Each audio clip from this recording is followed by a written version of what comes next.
Suppose you've scanned in your photo albums and now you have dozens, maybe hundreds of snaps like this one that need a bit of cleanup before you eventually put them in the cloud or share them.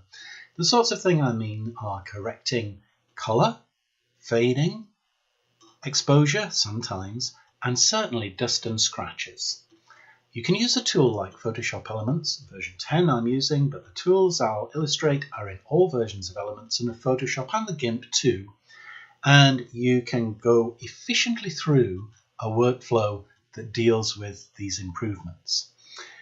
I'm moving around using the mouse, as you see, zooming in with the scroll wheel on the mouse and sometimes holding down the space bar and moving around. And look over here at some of the bits of noise, dust and scratches that we want to try and remove. Before we get to those though, let's just think about the overall look of the picture. I don't want to change anything about the colour in this picture. It's maybe 25 years old. It doesn't need a lot of fading restoration, but it is slightly overexposed. Elements has a tool for that. Under Enhance, Adjust Lighting, then Shadows and Highlights, we can increase the visibility of things in the shadows, which we don't want in this case, or visibility of things in the highlights, which we do. But be careful. If you overdo the dark and highlights, faces start to become plasticky. Go further down and you get what looks like noise in the light areas. So down here, it looks quite unnatural. You have to go easy on this. I'm going to go with something maybe mid-teens, I think, because that way at least some of the faces look a bit more natural than before. Okay, now we're going to do filtering to remove the noise, the dust and scratches.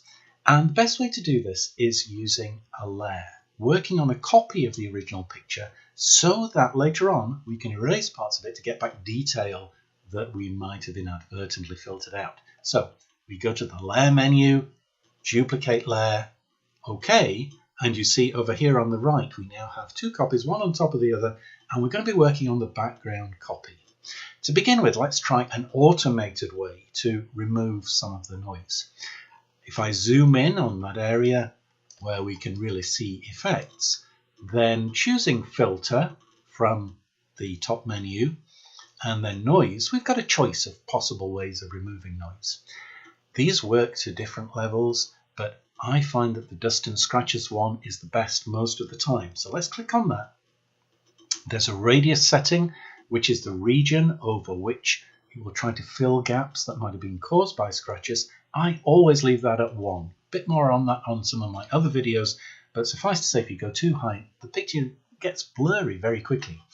Threshold tells you how different things have to be before they're detected as being noise. If you set this right up here, then it doesn't get rid of anything. If you set it right down at the bottom, then it makes all the grain of the picture smooth. Now, the level that you set this at does depend on how grainy the picture is to begin with. Usually I find that for pictures that are maybe 20, 30 years old, somewhere in the 20s is good. For pictures that are 50 years old or so, then I come down maybe to 6, 7 or 8. This picture is quite grainy actually. I guess it was the kind of film it was taken on originally.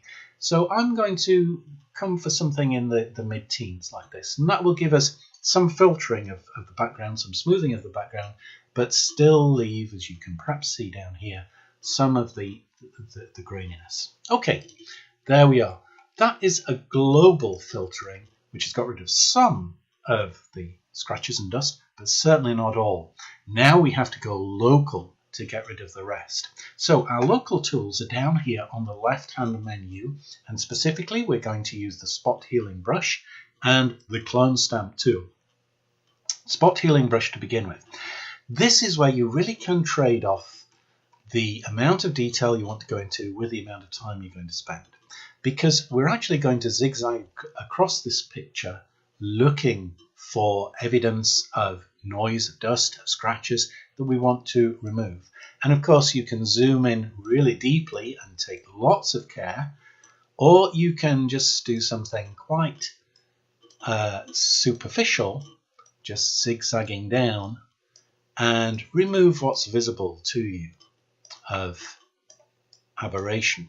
Now, I pointed out that over on the left hand side we have various spots. Here's one, for example. Let's make the healing brush a little bit bigger using the close square bracket and then just dot it over there, and that removes it.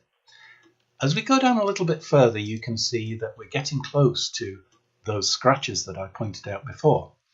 Now, just to zoom in, there are little dots of noise that, yes, I'm going to deal with the spot healing brush, just get those out of the way. But I think for these extended scratches, it's better to use the clone stamp tool. That's down here on the left-hand menu. Click. We find a place from which to clone, and then press the Alt key on the keyboard and click. That sets the source of our clone stamp tool.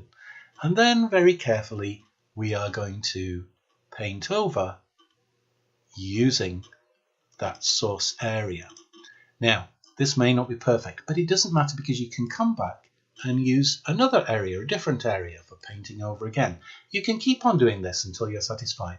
And if you do end up with little bits of noise still left, you can go back to the spot healing brush and just pick them off like this.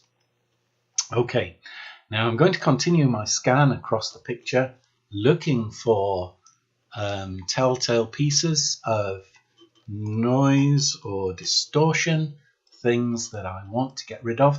In this picture, we have dealt with most of the problems using the automated filter. So you see as I go down and down, there aren't many standout blotches of noise. You'll see in some of my other videos that there are a lot more. Here's an extended one. I'm just going to drag the spot healing brush over that, get rid of it.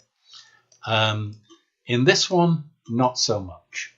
I think if we zigzag down to the bottom, you will see that perhaps just one or two more places are genuine noise. Of course, you can always get mixed up with scratches and things that were in the original picture. I think these shouldn't be there, so I'm going to drag the spot healing brush over them, get rid of them. But it looks more or less as though we have dealt with all the bits of noise, which is great. Oh, there's one. And no, that's part of the carpet, I think, but I'll click it. These little details, particularly in textured areas, don't matter so much. But you see, we are taking reasonable care to get at the various impairments. Now, having satisfied ourselves that things have been cleaned up, what we want to do is get back the detail in areas that our filters have taken away. Now, which areas are they? We can go into areas of texture. Patterning on clothing, for example, is something to bring back sometimes. Where there are sharp edges, details to come back with, and faces particularly. Now, again, it really is up to you how much of this you do, because you can go overboard. But the tool we use for it is the eraser. It's over here on the left-hand menu, so let's click on that. So as an example of texture, we've got this suit just here. If I run the eraser over this, you can see the sharpness coming back a little bit. Of course, noise will be coming back too, and maybe we have to get back to the spot healing brush once we've brought this back to deal with any bits of noise that have come back into view. Now, I don't spend much time on textured areas. I will just lightly go over that area there. I think when you have distinctive patterns on clothing, like just there, on those shoulder epaulets, it's good to pick those up. We've got some more texture in another jumper over here, so let's just dab on that. These stripes on the shirt, well, maybe, but really not too important. It's a reasonably focused picture, which means that the key features, the faces, are in focus, so we've lost detail in the filtering, and we'd like to get that back in the facial features. Things behind, well, I guess a lot of this behind here is in focus in the original too, but it doesn't matter that we've lost it. It's almost like we're reducing the depth of field a little bit. Let's just attack the faces though, because I think you'll see if we just dot over some of these facial features that indeed we did lose detail. And it's nice to bring it back, particularly between the teeth, for example, sometimes just at the edges here. In the hair, I just dot around a little bit to give a little bit of texture in there. Not too important. What is important, though, are the eyes. Get those highlights back in the eyes, get the nostrils showing again. Yes, we do bring more noise back, it's true, but We also have something that is more revealing. So there, that's a much better eye, you see, brought back by just dabbing on top. And if we want to see exactly what we've picked up by this method, then what we can do is we can turn off the layer underneath. I'll do that in a moment when I've just gone over everyone's facial features. So just 2 more people to do. See, I'm dotting rather than dragging because it really is those highlights that I'm aiming for, particular areas of sharpness and contrast that we had lost. Same thing for the fingers actually. Fingernails often get filtered out, so let's bring them back. We've got some more over the other side here, I think, some fingertips anyway. And just reveal a bit of noise coming back, but also some sharpness in those important areas. As I say, we can turn off the background. Let's just do that here with this little eye symbol. And now we've got this very blotchy checkerboard effect, which is showing the pieces that we've removed. And you see that I've tried to pick up those main features. You can use this as a check to see if there is anything else that I'd like to bring back to more sharpness. I might want to dab around in the hair here a little more. There's an eyebrow there, which probably ought to be sharp. And we can keep doing the switching back between the full view and that eraser view until we're satisfied.